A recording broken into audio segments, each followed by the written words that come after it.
Okay. There's a specific kind of panic that sets in when someone realizes they're about to lose something they've been taking for granted. Not the gentle realization that maybe they should appreciate you more, not the vague sense that they could do better, but full body panic, the kind that wakes you up at 4 in the morning with your heart racing, the kind that makes it impossible to focus on anything else, the kind that strips away every excuse and every defense and leaves you staring at one undeniable truth. You cannot lose this person. And there's someone in your reality right now experiencing exactly that panic. Someone who's been making you wait. Someone who's been unclear. Someone who's been keeping you in limbo while they figured out their feelings or their situation or their readiness. Someone who convinced themselves they had time until suddenly they don't, until suddenly you're not waiting anymore, until suddenly the possibility of your absence becomes more real than the certainty of your presence, and it's breaking them. Welcome back. It's Anna. And as we move through February, through this season that holds space for love in all its messy, complicated humanity, we're witnessing something powerful. The moment when someone who's been indecisive becomes decided, when someone who's been casual becomes desperate, when someone who made you wait finally understands what waiting has cost both of you. Let me reveal what's alive in someone's consciousness as February unfolds. In the deep mathematics of human connection, there's a calculation we all make without realizing we're making it. We weigh how much we want someone against how scary it is to fully claim them. We measure our desire against our fear, our longing against our need for safety.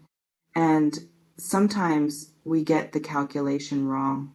We prioritize protection over connection. We choose certainty over possibility. We make someone wait because waiting feels safer than committing, safer than being vulnerable, safer than admitting how much we actually feel. It's possible someone in your life has been operating exactly this flawed calculation. They want you. They genuinely want you. But they've been letting fear drive their choices. Fear of getting hurt, fear of not being enough, fear of repeating past patterns, fear of the intensity of what they feel. So they made you wait, not because you aren't worth choosing immediately, but because they weren't ready to be the person who chooses you the way you deserve to be chosen. Some people in your position have been patient with this waiting, have given space, have maintained hope while someone else worked through their internal obstacles, have loved steadily while being loved hesitantly in return. Others have reached their limit, have decided waiting isn't sustainable anymore, have started to withdraw their availability, have begun moving on emotionally, even if they haven't moved on physically yet. And if you're in that second category, if you've stopped waiting, that's what's creating the panic. That's what's making someone realize they're about to lose you. Your withdrawal is forcing them to face what they've been avoiding.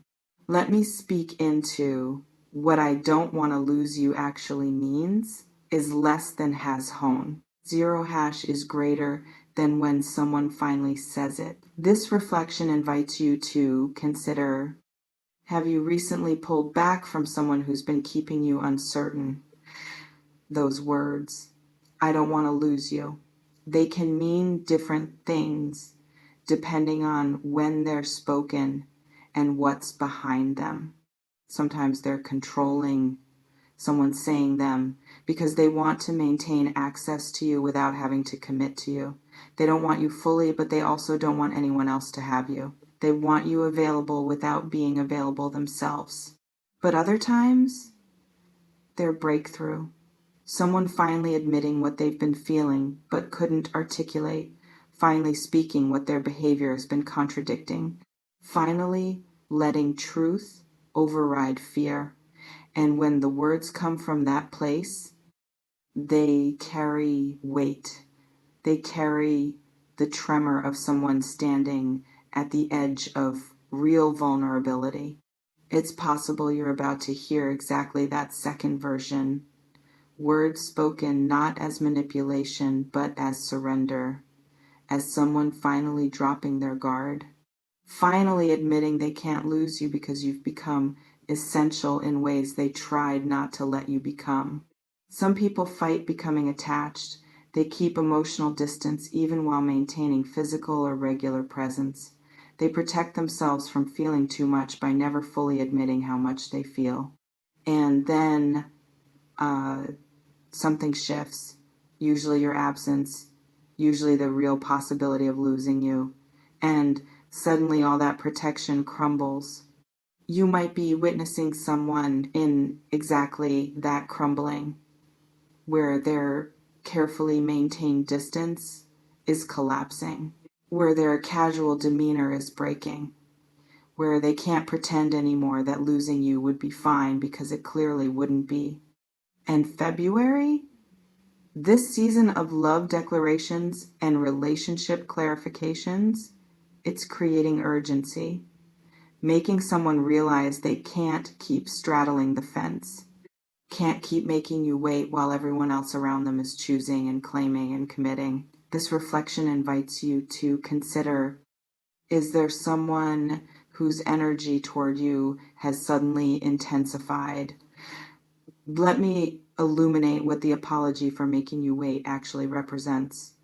Apologies are easy to speak and hard to mean. Anyone can say, I'm sorry.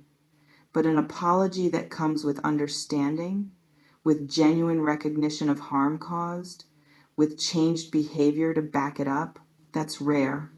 It's possible you're approaching exactly that kind of meaningful apology, where someone doesn't just say sorry for the waiting, they understand what the waiting cost you, the emotional energy, the opportunities you might have passed up, the hope you maintained that they repeatedly failed to meet, the dignity you sacrificed by accepting less clarity than you deserved. Some apologies come from guilt. Someone feels bad and wants to alleviate their discomfort by apologizing.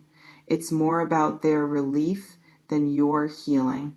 But other apologies come from transformed understanding. Someone has done the internal work to see how their choices affected you, has sat with the discomfort of recognizing they hurt someone who didn't deserve it, has developed actual empathy for what you experienced while they were figuring themselves out. You might be about to receive exactly that deeper apology. Not sorry you felt bad, but sorry I made choices that hurt you. Not sorry this happened, but sorry I did this. Real ownership, real accountability, real recognition that their indecision had real impact on a real person they claim to care about. And apologies like that, they matter. Not because they erase what happened, but because they demonstrate growth. They show someone has developed capacity they were lacking. They suggest possibility for different patterns moving forward. This reflection invites you to consider, would an apology from someone who made you wait actually change anything? Let me speak to what February love energy is catalyzing in all of this. There's something about this season that makes people confront their relationship status, the cultural focus on romance, the visibility of couples, the question that hangs in the air: who are you spending this season with? Who claims you? Who are you claiming?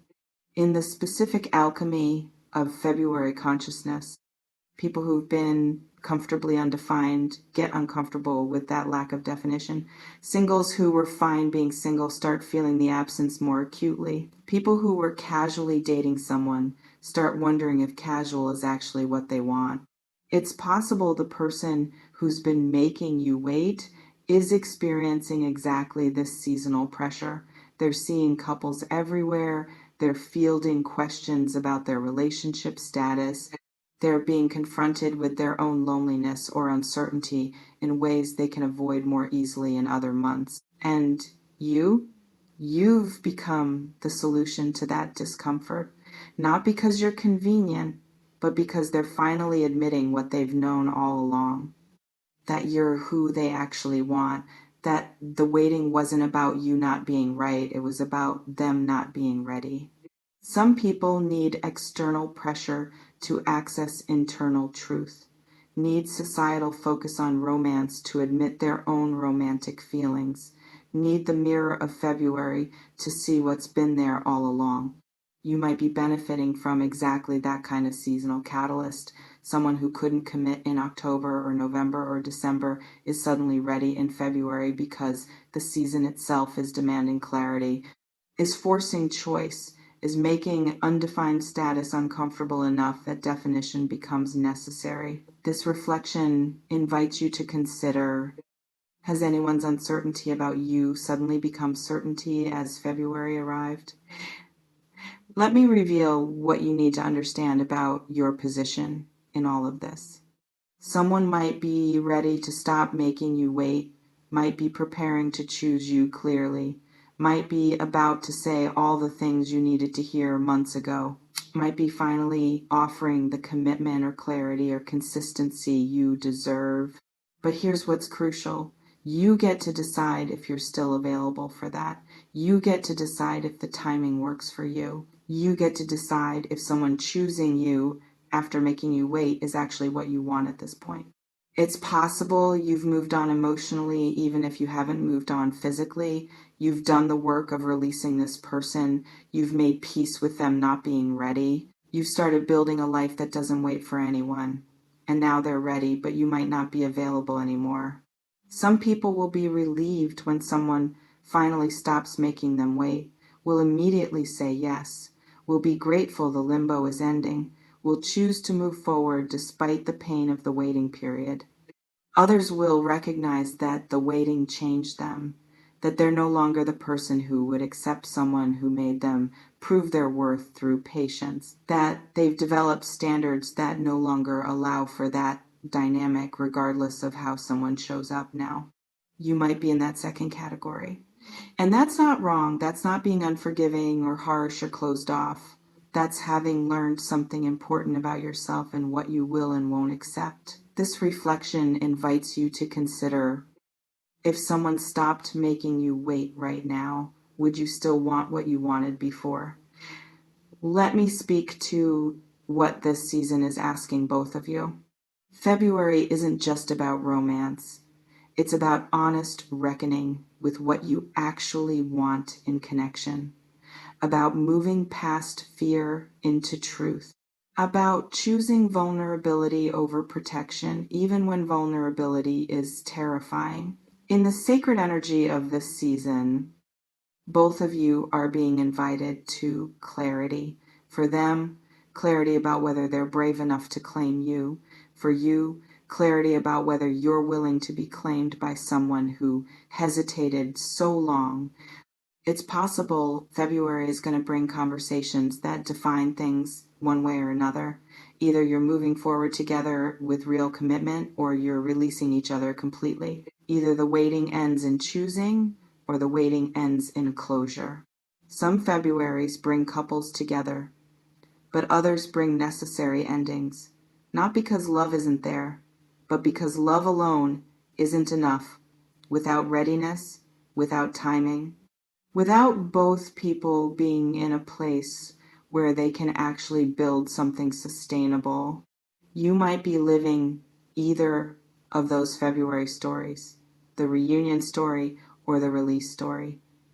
And you won't know which until conversations happen, until someone speaks their truth and you speak yours, until what's been building beneath the surface finally becomes explicit. This reflection invites you to consider, what do you actually want this February to bring in your love situation? Let me close by speaking to what's required if you do choose to move forward. If someone stops making you wait and you decide to give them a real chance, the past doesn't just disappear. The waiting happened, the hurt happened, the uncertainty happened. And moving forward means acknowledging all of that without letting it poison what could be. It's possible you could build something beautiful with someone who made mistakes in the beginning. People grow, people learn, people develop capacity they were lacking. The person who made you wait might genuinely be different now, might have done real work, might be ready in ways they absolutely weren't before. But you'll need to see evidence, not just words. Sustained changed behavior, consistency over time, proof that the readiness is real and not just seasonal emotion that will fade when February does. May you trust your discernment. May you honor what you've learned about yourself. May you choose what actually serves your heart. The panic is real. The regret is genuine. The readiness might be true. I don't want to lose you. Someone might speak these words to you this month, with trembling voice and desperate heart, finally admitting what they should have admitted sooner. I'm sorry for making you wait. The apology might come with tears and recognition of harm caused, with understanding of what their indecision cost you. February love. This season is forcing clarity, is demanding truth, is making people choose who they're choosing and release who they're not. And you're at the center of someone's choosing. The question is whether you're still available to be chosen, whether the timing finally works, whether readiness on their part meets willingness on yours. Trust yourself with this. Trust that you know what you need. Trust that you deserve someone who doesn't need months of your patience to recognize your value. Trust that you're allowed to say no even when someone finally says yes. You don't owe anyone your heart just because they're finally ready for it. But you also don't have to close the door on someone who's genuinely grown and changed and ready differently than before. Only you know which response is true for you. February is here. The conversations are coming. The clarity is forming. Choose wisely. Choose honestly. Choose what actually serves your becoming. You deserve that much